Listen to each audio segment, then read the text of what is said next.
تھے، کتابوں میں یہ واقعہ لکھا کہ دو بھائی تھے اور ان کے والد کا انتقال ہو گیا۔ والد نے اپنے ترکے میں مال بھی چھوڑا اور 3 موئے مبارک بھی تھے۔ 2 ہی بھائی تھے اور کوئی گھر میں تھا نہیں، تو یہ طے ہوا کہ آدھا آدھا مال دونوں بانٹ لیتے ہیں۔ 50% مال ڈسٹریبیوٹ ہو گیا۔ فاروق بھائی کی بھی توجہ چاہوں گا، ایمان تازہ ہو جائے گا، فاروق بھائی کی موئے مبارک سے محبت اور بڑھ جائے گی۔ تو دونوں بھائی نے آدھا آدھا مال تو بانٹ لیا، اب موئے مبارک شریف رہ گئے اور 3 موئے مبارک شریف ہیں، کیا کریں؟ تو بڑا بھائی دنیا دار آدمی تھا، کہنے لگا ایک میں رکھ لیتا ہوں، ایک آپ لے لو، اور ایک کو بیچ سے کاٹ کر آدھا آدھا کر لیتے ہیں۔ چھوٹا بھائی با ادب تھا، کہتا ہے نہیں، نبی پاک کے موئے مبارک کو ہم کیسے آدھا کریں گے، کٹ کیسے کریں گے؟ تو بڑا بھائی کہتا ہے بڑی محبت ہے تمہیں موئے مبارک سے، کہا یہ میری دل و جان ہے۔ تو کہا ایسا کرو 3 موئے مبارک تم رکھ لو، سارا مال مجھے دے دو۔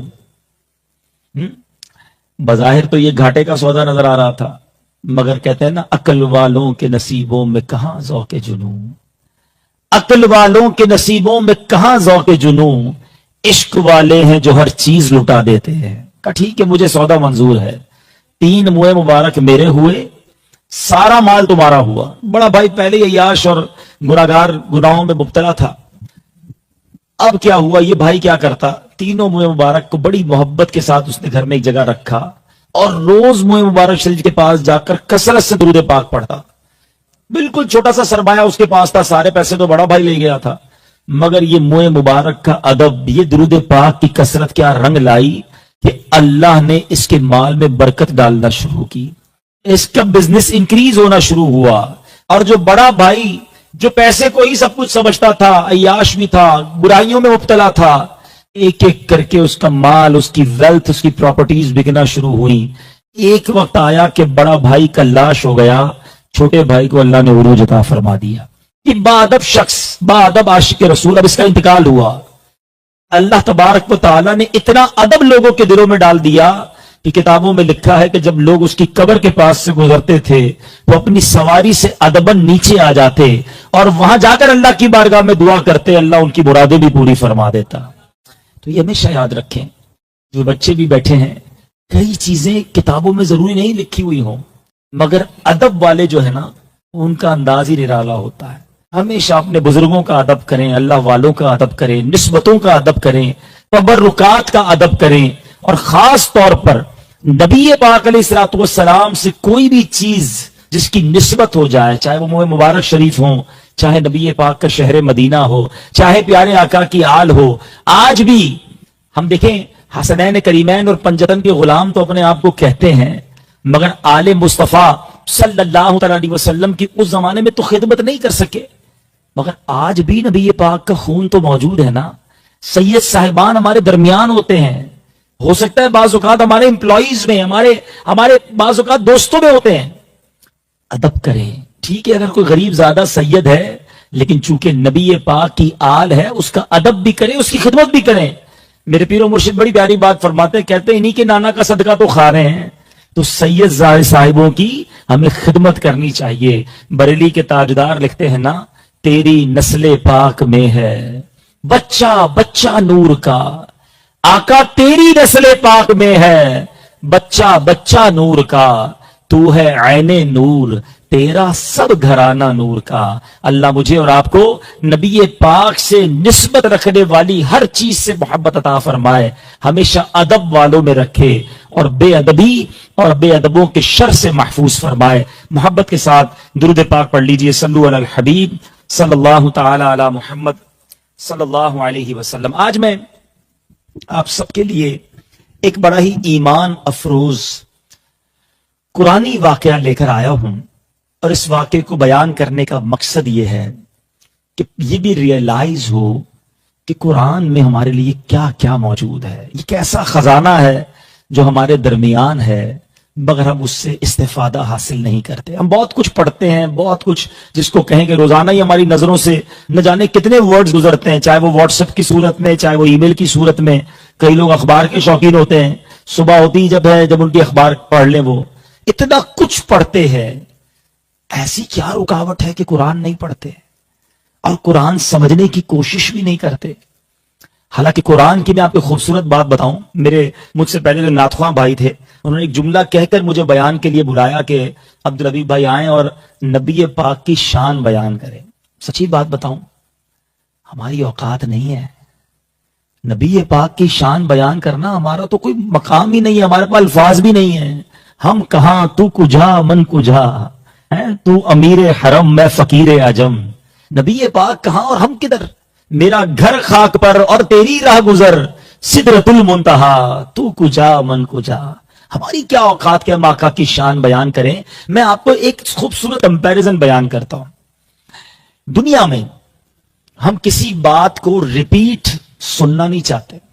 کوئی واقعہ ہمارا دوست ہمیں دوبارہ سنا دینا، مثال کے طور پہ ایک دوست کہے کہ میں نے بچپن میں میرے ساتھ ایک معاملہ ہوا تھا، ہم بڑے انٹرسٹنگ طریقے سے سنتے ہیں، اچھا کیا ہوا تھا؟ 2-4-6 مہینے بعد وہ دوست بھول جائے کہ ہمیں یہ واقعہ سنا چکا ہے، دوبارہ سنانا شروع کرے۔ ہم کیا کہتے ہیں؟ بھائی یہ آپ سنا چکے ہیں، بھائی دوبارہ نہ سنائیں۔ تیسری بار سنائیں تو پھر اس کا مذاق اڑاتے ہیں، بھائی تمہیں کوئی اور بات یاد ہے، ہر بار وہی گھما پھرا کے سناتے ہو۔ ہماری فطرت ہے، ہم ایک واقعہ 2-3 بار سننا نہیں چاہتے۔ ٹھیک ہے، کتاب کی بات کرتے ہیں، بڑی کتابیں دنیا میں آئیں، بیسٹ سیلنگ ایوارڈ لیتی ہیں کتابیں، دنیا میں ریکارڈ قائم کرتی ہیں۔ آپ کو بھی کتابیں پسند ہوں گی، کتنا پڑھا اس کتاب کو جو بہت پسند تھی؟ 1 بار پڑھ لیں گے، 2 بار پڑھ لیں گے، بہت پسند آ گئی تو شاید 3 بار پڑھ لیں گے، اس کے بعد آپ کہیں گے میں نے پڑھ لی بھائی، اب لائبریری میں ہے۔ ہم زیادہ ایک کتاب کو پڑھنا پسند نہیں کرتے۔ تیسری بات، دنیا میں لوگ جو گھومنے پھرنے والے لوگ ہوتے ہیں وہ ایک ہی مقام کو بار بار دیکھنا بھی پسند نہیں کرتے۔ کبھی مری چلے گئے، 2 بار چلے گئے، کہتے ہیں اب گھوم لیا، آپ کہیں اور چلتے ہیں، اب ناران کاوان چلو، اب کہیں اور گلگت چلو، دیکھ لیا، ڈسکور کر لیا۔ یا اگر دنیا گھومنے والے تو وہ کہتے ہیں اس کنٹری کو دیکھ لیا، کسی اور کنٹری چلو۔ سوئٹزرلینڈ بھی جانے والا 2-3 دن بار کے بعد کہتا ہے 3 بار دیکھ لیا بھائی، گرین سوئٹزرلینڈ بھی دیکھ لیا، وائٹ بھی دیکھ لیا، سردیوں میں بھی دیکھ لیا، گرمیوں میں بھی دیکھ لیا، کہیں اور چلو۔ ایسا ہی ہے نا؟ یعنی اس کا مطلب کیا ہوا؟ ہماری فطرت میں یہ چیز ہے کہ ہم ایک واقعہ بار بار سننا پسند نہیں کرتے، ہم ایک کتاب بار بار پڑھنا پسند نہیں کرتے، اور ہم ایک مقام بار بار دیکھنا پسند نہیں کرتے۔ یہ ہو گئی بات دنیا کی۔ اب آؤ اللہ کے حبیب کی بات کرتے ہیں صلی اللہ تعالی علیہ وسلم۔ جب سے ہوش سنبھالا ہے چاند کے 2 ٹکڑے ہونے کا واقعہ سن بھی رہا ہوں اور سنا بھی رہا ہوں، کبھی جی نہیں چاہتا کہ بھائی کوئی اور بات کریں۔ ایمان ہی تازہ ہوتا ہے، عشق ہی بڑھتا ہے۔ کئی بار سنا ہے کہ مولا علی کی نماز جا رہی تھی اور آقا نے دعا فرمائی، سورج واپس پلٹ آیا۔ جتنی بار بیان کیا، جتنی بار عاشقان رسول نے سنا، ایمان ہی تازہ ہوا ہے۔ یہ کیسی محبوب کی بات ہے، جتنی بار سنو، جتنی بار سناؤ، ایمان ہی تازہ ہوتا ہے۔ یہ دنیا کی بات اور ہے، آقا کی بات اور ہے۔ اب چلیں بات کرتے ہیں مقامات کی۔ دنیا کا مقام بار بار دیکھنے کو جی نہیں چاہتا، خدا کی قسم مکے اور مدینے کو دیکھ لو، 1000 بار حاضری دے بندہ، جی چاہتا ہے پھر حاضری ملے، پھر جانا نصیب ہو۔ ارے جو نہیں گیا وہ تو روتا ہی ہے، جو بار بار جاتا ہے اس کی تڑپ اور بڑھ جاتی ہے۔ ایسی کیا بات ہے، ایسی کون سی کشش ہے ان شہروں میں؟ سبحان اللہ، دنیا کی کتاب 3 بار سے زیادہ پڑھی نہیں جاتی۔ 1450 سال ہو گئے ہیں، قرآن 1000 بار پڑھ لو، ہر بار نیا لطف دیتا ہے، ہر بار نیا سرور دیتا ہے۔ قرآن کا اعجاز تو دیکھو، 5-6 سال کا بچہ جس کی زبان بھی توتلی ہوتی ہے، اپنی مادری زبان صحیح نہیں بول سکتا، پورا قرآن اس کے سینے میں محفوظ ہو جاتا ہے۔ یہ اعجاز ہے نبی پاک کا، یہ نبی پاک کے وہ معجزات ہیں کہ جن کا ذکر جتنی بار کرو عاشق رسول کا ایمان ہی تازہ ہوتا ہے۔ مگر اعظم المعجزہ، سب سے بڑا معجزہ، بگیسٹ میریکل جس کو کہا گیا، وہ قرآن مجید فرقان حمید ہے، اور یہ واقعہ قرآن میں موجود ہے۔ اور آج یہ واقعے کو جب آپ سنیں گے نا تو کچھ باتیں تو ہمیں اپنی اصلاح کے لیے ملیں گی، اور کچھ عقیدے کی اصلاح بھی ہوگی، کنفیوژن بھی دور ہو جائے گی۔ بہت مختصر واقعہ ہے، اور یہ واقعہ ہے اس ماں کا کہ جس ماں کے یہاں وہ بیٹا پیدا ہوا کہ جس نے دنیا میں بہت بڑے بڑے کام کیے، جو روح اللہ کہلائے۔ میری مراد حضرت عیسیٰ علیہ السلام کی ماں بی بی مریم کا واقعہ ہے۔ اور یہاں ایک اور خوبصورت بات بتاؤں کہ بی بی مریم رضی اللہ تعالی عنہا وہ ماں ہیں کہ ان کی کوئی شوہر نہیں تھا، حضرت عیسیٰ بن والد کے پیدا ہوئے۔ علماء نے بڑی خوبصورت بات کہی اس کے ضمن میں کہ اللہ نے جو کائنات اپنی مشیت سے چلائی, حضرت آدم کو زمین پر بھیجا, پھر بی بی حوا سے نکاح ہوا, پھر نسلیں بنی, نو انسان بڑھتے گئے, جوڑے بنے, بچے پیدا ہوئے, اور ساری دنیا میں اربوں آدمی ہیں. ہو سکتا ہے کسی مرد کے ذہن میں خیال آتا کہ اگر اللہ ہمیں نہ بناتا یا ہم نہ ہوتے تو دنیا کیسے چلتی. مرد ہے تو اولاد ہوتی ہے, ہم ہی نہ ہوتے تو اولاد کیسے آگے بڑھتی. کسی عورت کے ذہن میں خیال آتا کہ ماں ہی نہ ہوتی, عورت ہی نہ ہوتی تو انسان کیسے بنتے آگے. ہماری وجہ سے وجود کائنات ہے. سبحان اللہ. اللہ نے پہلے تو دونوں کو, جس کو کہتے ہیں نا اللہ کی مشیت نے, کیسے خاموش کیا کہ حضرت آدم کو بن ماں باپ کے پیدا فرما دیا. اللہ چاہے تو بن ماں باپ کے پیدا, مٹی سے بنایا, اپنی روح پھونکی اور حضرت آدم میں روح آ گئی. پھر اللہ نے حضرت آدم کی پسلی سے بی بی حوا کو پیدا کیا تاکہ ماں کوئی نہ کہے کہ میں لازمی ہوں. اللہ نے بن ماں کے بی بی حوا کو پیدا کر دیا. حضرت عیسیٰ کو بن باپ کے پیدا کیا تاکہ کوئی مرد یہ نہ کہے کہ ہم نہ ہوتے تو کائنات کیسے چلتی. ان اللہ علی کل شیء قدیر. میرا رب اپنی قدرت کے نظارے دکھاتا ہے کہ وہی خالق ہے, وہی مالک ہے, اور اسی کے سبب یہ کائنات چل رہی ہے. تو بہرحال بی بی مریم رضی اللہ تعالیٰ عنہ کی پیدائش سے پہلے کا واقعہ ہے. آپ کی والدہ کا نام حنا تھا اور آپ کے والد کا نام عمران تھا. جب بی بی مریم اپنی والدہ کے پیٹ میں تھی تو آپ کی والدہ نے اسی وقت ایک منت مان لی کہ میرے یہاں جو بھی اولاد ہوگی میں اسے بیت المقدس کی خدمت کے لیے وقف کر دوں. بیٹے کی جگہ بیٹی پیدا ہو گئی, بیٹی پیدا ہوئی, بی بی مریم پیدا ہوئی. آپ ان کو لے کر بیت المقدس چلی گئی. حضرت بی بی مریم کے خالو تھے حضرت زکریا علیہ السلام, اور یہ اللہ کے نبی بھی ہیں. یہ بیت المقدس کے اس وقت ناظم تھے, بڑے عالم تھے. تو آپ نے جا کر کہا کہ میں نے منت مانی تھی اور میری بیٹی اب آپ کے حوالے ہے, میں چاہتی ہوں میری بیٹی یہیں پلے بڑے اور یہیں خدمت کرے بیت المقدس کی. حضرت زکریا علیہ السلام نے اس کی کفالت قبول کر لی. بیت المقدس میں کئی فلور سے ایک بالائی خانے پر محراب تھی, وہاں حضرت مریم کو کہا کہ آپ نے یہاں رہنا ہے, یہی آپ کی جگہ, عبادت بھی یہیں کریں, آپ کی زندگی یہاں گزرے گی. بی بی مریم نے عبادت شروع کر دی اس محراب کے اندر. حضرت زکریا وقتاً فوقتاً آن اینڈ آف آتے, خیریت پوچھتے, کھانے وغیرہ کا پوچھتے, کفالت تھی ان کی. تھوڑے عرصے کے بعد حضرت زکریا نے کیا دیکھا کہ بی بی مریم کی محراب میں پھل آنے لگے ہیں, اور وہ پھل بھی بے موسم کے ہیں. سردیوں میں گرمیوں کے پھل اور گرمیوں میں سردیوں کے پھل. آپ نے حضرت مریم سے پوچھا یہ پھل کدھر سے آتے ہیں؟ کہ مجھے اللہ کی طرف سے پھل ملتے ہیں, اللہ جسے چاہے بے حساب رزق دیتا ہے. اچھا, حضرت زکریا کی ایک ڈیزائر تھی, بہت پرانی ڈیزائر تھی, بہت پرانی خواہش تھی. وہ مسلسل اللہ سے دعا کرتے تھے اللہ مجھے بیٹا دے دے. بہت دعائیں کرتے. اللہ کی مشیت تھی, اولاد نہیں ملی تھی, آپ کو بیٹا نہیں ملا تھا. اب آپ کی عمر مور دین 100 ایئرز ہو گئی, بہت بڑھاپا آ گیا تھا, مگر آپ کے دل میں تمنا تھی کہ میرا بھی کاش بیٹا ہوتا. اب حضرت زکریا نے استدلال کیا, سبحان اللہ. آپ کہتے ہیں حضرت مریم کی محراب میں جب بے موسم کے پھل آ سکتے ہیں تو اب میرے پاس بھی اولاد کا موسم تو نہیں رہا, بوڑھا ہو گیا ہوں, مگر جو رب ان کی محراب میں بے موسم کے پھل دے سکتا ہے وہ خالق چاہے تو مجھے بھی اولاد دے سکتا ہے. وہ چلے گئے حضرت مریم کی محراب میں, اللہ کے نبی ہیں, ٹھیک ہے, اور حضرت مریم کی محراب میں جا کر دعا کرتے ہیں. میں آپ کو قرآن سے بتاؤں گا کہ انہوں نے کیا دعا کی اور کس طرح دعا کی. اب انہوں نے وہاں دعا کی تو کیا ہوا, اللہ نے انہیں بیٹا بھی عطا فرمایا, اس بیٹے کا نام بھی رب نے ہی عطا فرمایا. آپ کے یہاں جو بیٹا ہوا اللہ تبارک و تعالی نے اس کا نام یحییٰ رکھا اور اس کو بھی نبوت سے سرفراز فرمایا. اب یہ ہے قرآنی واقعہ. پہلے میں قرآن کی 1-2 آیتیں پڑھ دوں کہ کہاں یہ واقعہ موجود ہے, مزید تفصیل آپ قرآن سے پڑھیں گے. اور اب اس واقعے سے مجھے اور آپ کو لیسن کیا ملتا ہے اس کی طرف آتے ہیں. اللہ تبارک و تعالیٰ قرآن میں فرماتا ہے, یہ سورہ آل عمران. اب یہ آل عمران جو ہے نا, یہ حضرت عمران جو حضرت عیسیٰ کے والد تھے, یہ آل عمران سورت ہے, ان کے نام پر 3 پارہ ہے. آیت نمبر 37 سے یہ بات شروع ہوتی ہے. اللہ تبارک و تعالیٰ فرماتا ہے, کلما دخل علیہا زکریا المحراب وجد عندها رزقا قال یا مریم انا لک ھذا قالت هو من عند اللہ ان اللہ یرزق من یشاء بغیر حساب. جب زکریا اس کے پاس نماز پڑھنے کی جگہ جاتے تو اس کے پاس نیا رزق پاتے. فرمایا اے مریم تیرے پاس کہاں سے آیا, یہ ترجمہ قرآن پڑھ رہا ہوں میں, اے مریم تیرے پاس کہاں سے آیا؟ تو بولی وہ اللہ کے پاس سے ہے, بے شک اللہ جسے چاہے بے گنتی عطا فرماتا ہے. اب حضرت زکریا نے کیا کیا؟ ہنالک دعا زکریا ربہ قال ربی هب لی من لدنک ذریۃ طیبہ انک سمیع الدعاء. اب حضرت زکریا نے کیا کہا؟ یہاں پکارا زکریا اپنے رب کو، بولا اے رب مجھے اپنے پاس سے دے ستھری اولاد، بے شک تو ہی ہے دعا سننے والا. اب وہاں ان کو اولاد کا تحفہ مل گیا.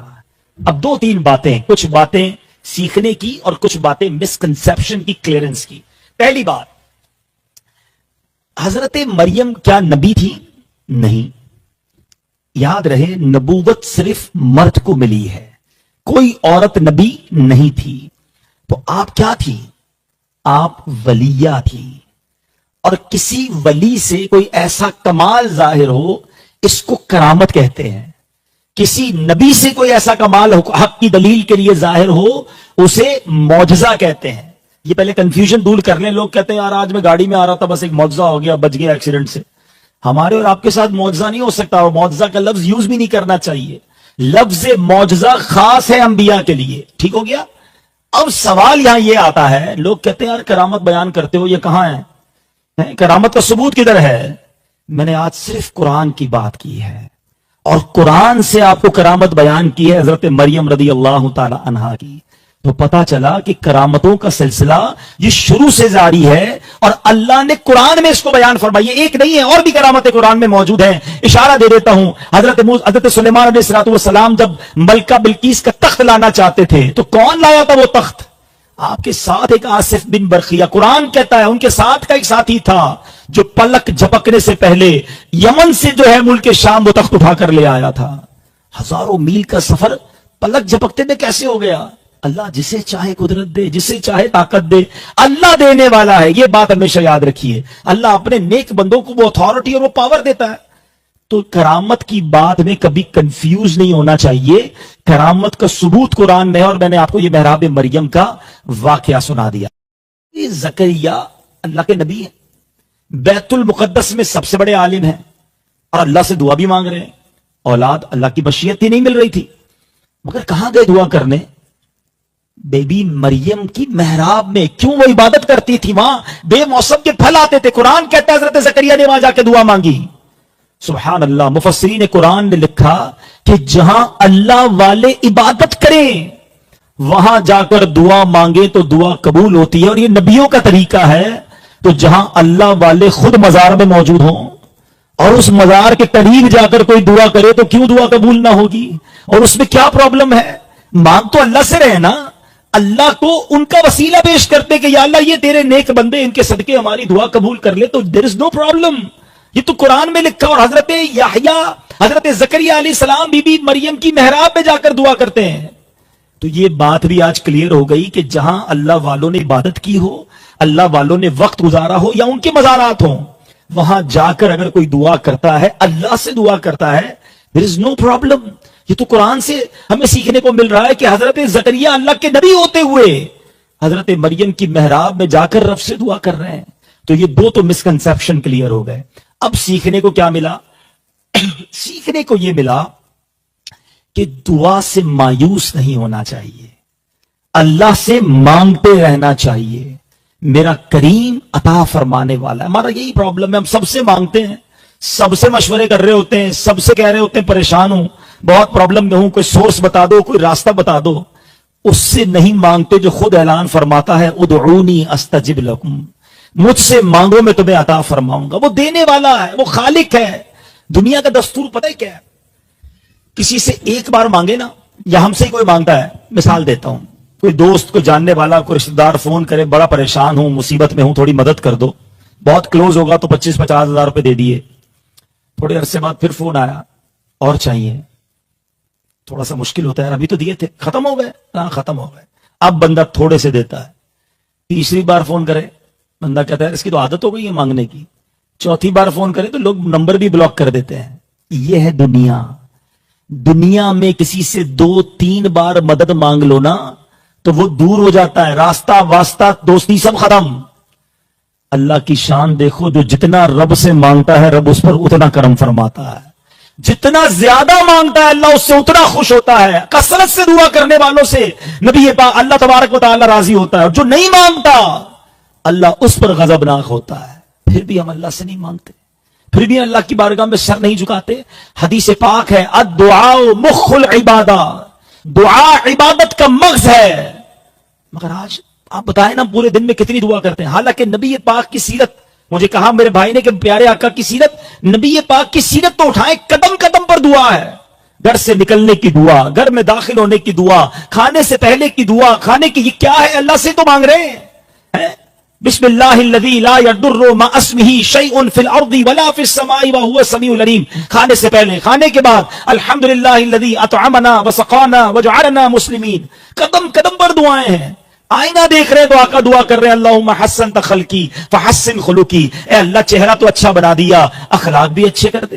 ایوری سٹیپ, سورج گہن کے وقت سجدے دعائیں, چاند گہن کے وقت دعائیں, قحط آ جائے تو دعائیں, بجلی کڑکے تو دعائیں, بارش ہو جائے تو دعائیں. نبی پاک کی پوری سیرت دعاؤں پر ہے. ہم کب دعا مانگتے ہیں, کتنی دعا مانگتے ہیں. اللہ سے رابطہ ہی خراب ہو گیا. اللہ سے اچھا یہ کنیکٹیویٹی آسان کتنی ہے. میں آپ سے کہوں جناب, ایک فائل ہے سائن کروانی ہے وزیر اعظم سے, آپ کا یہ تو بڑا مشکل کام دے دیے جناب. پہلے تو اپوائنٹمنٹ لینا پڑے گا, پتہ نہیں ملے گا نہیں ملے گا, پتہ نہیں کتنے دن بعد ملے گا, اور جب ٹائم بھی ملے گا تو 2-4 منٹ کا ہی ملے گا.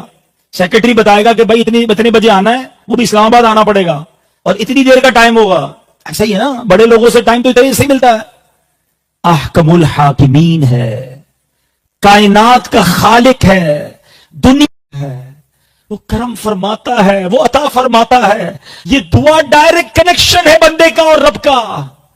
مگر آج ہمارے پاس اسی کے لیے ٹائم نہیں ہے. ہم اللہ سے ہی تو نہیں مانگتے. مجھے ایک بات بتاؤ, میری اور آپ کی ماں کتنا پیار کرتی ہے ہم سے. جن کی ماں چلی گئی ان سے پوچھو آج وہ دن کتنے یاد آتے ہیں. یہ جب تکلیف میں ہوتا تھا, جب پریشان ہوتا تھا, جب دنیا میں غم ملتے تھے, جب حسد کرنے والے حاسدین ستاتے تھے, جب دشمن سر اٹھاتے تھے, تو ایک صاحبان تھا کہ ماں سے جا کر کہتا تھا ماں پریشان ہوں, ماں پریشان ہوں, تکلیف میں ہوں. اور ماں کہتی بیٹا فکر نہ کر. اور جب ماں ہاتھ اٹھاتی تھی تو لگتا تھا کہ عرش تک دعا پہنچ رہی ہے اور اللہ کی رحمت برس رہی ہے, مجھے میرا کوئی نہیں بگاڑ سکے گا. ماں میری تکلیف میں بے قرار ہوتی تھی. کبھی سوچا رب 70 ماؤں سے زیادہ پیار کرنے والا ہے. مجھے بتاؤ نا, زندگی میں آپ کے ساتھ بھی ہوا ہوگا, میرے ساتھ بھی ہوا ہے کہ کبھی میں رویا تو ماں بھی رو پڑی. کبھی میں نے ماں سے بے قرار ہو کر کہا کہ ماں میں پریشان ہوں, تو میری ماں کی نیند اڑ گئی.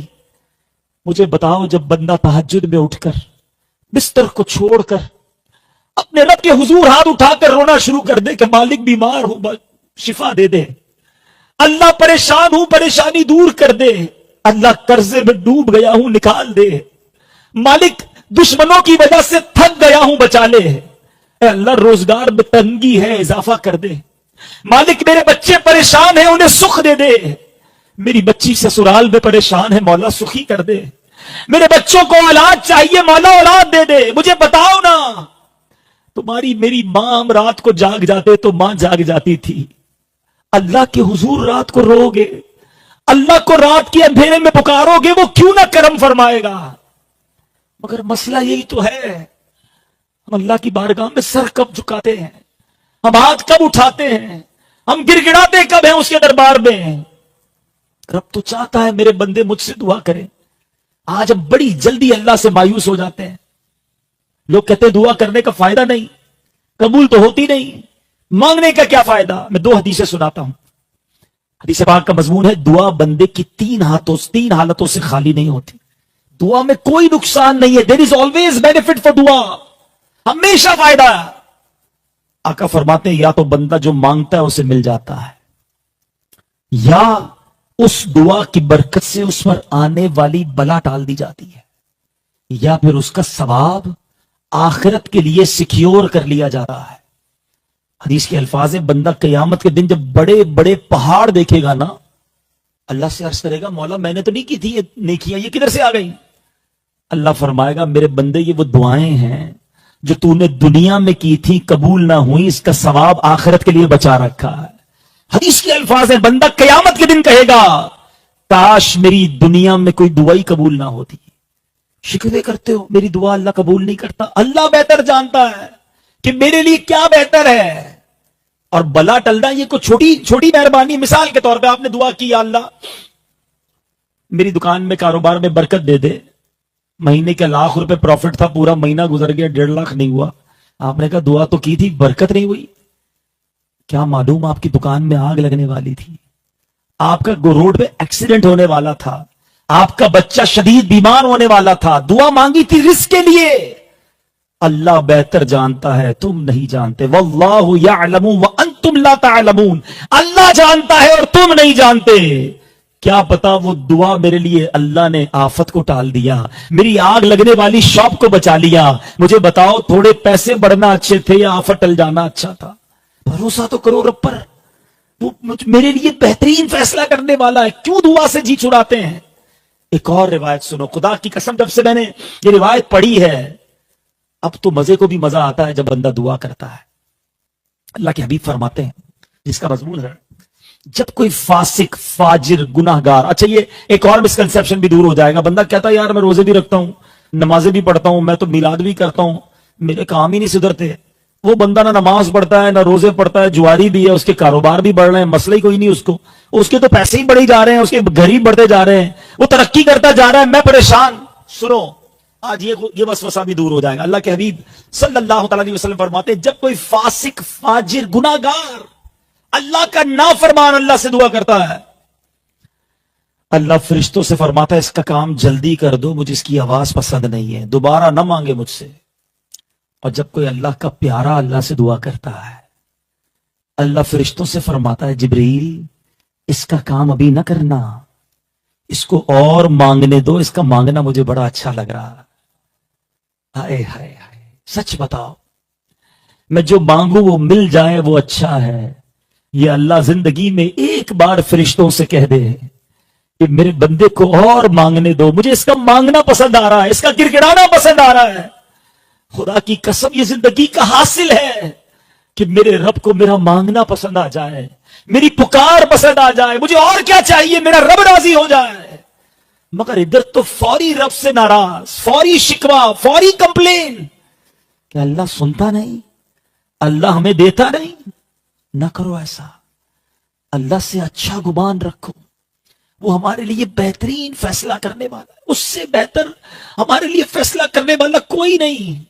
کیا خوبصورت بات پنجابی شاعر لکھتے ہیں نا، غالباً یہ بابا بلے شاہ کا شعر ہے، وہ کہتے ہیں جے سونا میرے دکھ وچ راضی، اگر رب میرے دکھ میں راضی ہے نا تو پھر مجھے سکھ بھی نہیں چاہیے۔ جے سونا میرے دکھ وچ راضی، میں سکھ نو چلے پاواں، پھر مجھے سکھ کو کیا کرنا ہے؟ اور یہ اللہ کی مشیت ہوتی ہے۔ میں اپنے بیانات میں کئی بار ایگزامپل دے چکا ہوں، شاید یہاں بھی دی ہوگی، چونکہ موضوع پھر چل رہا ہے، ایک بار اور دیتا ہوں۔ ہمارا کوئی چھوٹا بیٹا ہو، چھوٹا بھائی ہو، اور وہ بیمار ہو جائے، آج کل ویسے بھی موسم چل رہا ہے، گلا خراب، فلو، اور وہ آپ کے پاس ضد کرنے لگے کہ بابا جان مجھے آئس کریم کھانی ہے، مجھے ٹھنڈا شربت پینا ہے، آپ پلائیں گے اس کو؟ بتائیے نا۔ اچھا وہ رونا شروع کر دے، پھر بہت ضد کرے، آپ کا ایک دوست بھی ساتھ بیٹھا ہو، وہ آپ کو کہے یار کیسے ظالم باپ ہو بھائی، بچہ رو رہا ہے، پلا دو نا آئس کریم، کھلا دو آئس کریم، پلا دو جوس۔ آپ کا جواب کیا ہوگا؟ آئی نو بیٹر دین یو، مجھے پتا ہے کہ میرے بیٹے کو کب کیا دینا ہے، ابھی دوں گا تو بیمار ہو جائے گا، بھلے رونے دو اس کو رونے دینا، تڑپنے دینا اس کے لیے بہتر ہے، اس کی بات کو پورا کرنا اس کے لیے نقصان دہ ہے۔ ایسا ہی ہے نا؟ ذرا میرے ساتھ رہیے گا، ایسا ہی ہے؟ اب اپنے دل پر ہاتھ رکھ کے میرا جواب دیجیے گا، تمہیں والد ہو کر پتا ہے بچے کو کب کیا دینا ہے، میرے مالک کو نہیں معلوم مجھے کب کیا دینا ہے؟ میں رو رہا ہوں یا اللہ دے دے، وہ نہیں دے رہا، میں گر گڑا رہا ہوں یا اللہ اولاد دے دے، نہیں مل رہی، میں گر گڑا رہا ہوں یا اللہ گھر دے دے، نہیں مل رہا۔ اللہ بہتر جانتا ہے، کیا پتا میری اولاد پیدا تو ہو جائے، بعد میں وہی مار کے گھر سے نکال دے۔ کیا اولڈ ہاؤس نہیں بھرے ہوئے؟ کیا اولاد کو ماں باپ کو مارنا ثابت نہیں؟ آج لوگ دعائیں کرتے کاش یہ بچہ ہی پیدا نہ ہوتا، پیدا ہو کے مجھے کتنی تکلیف دی ہے اس نے۔ اللہ بہتر جانتا ہے میرے تقدیر میں کیا ہے۔